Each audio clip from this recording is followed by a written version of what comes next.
Everyone, hopefully তোমরা সবাই খুব ভালো আছো। আজকে নিয়ে চলে এসেছি একদম মহারানীকে।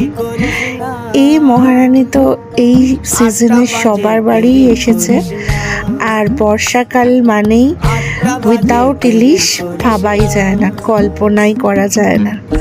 আর আমার কাছে তো একটা আলাদা রকমই একটা প্রেম আছে ইলিশের মাছের প্রতি। আমি ইলিশ মাছের মাথা থেকে পা অবধি ভালোবাসি। জাস্ট বলা যাবে না আমার ভালোবাসাটা এই মাছটার প্রতি।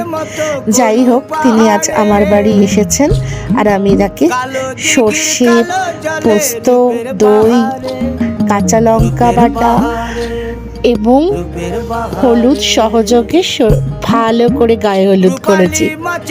তারপর একটুখানি মাইক্রো ওভেনে 15 মিনিট বেক করেছি, আর আমাদের ইলিশ ভাপা রেডি।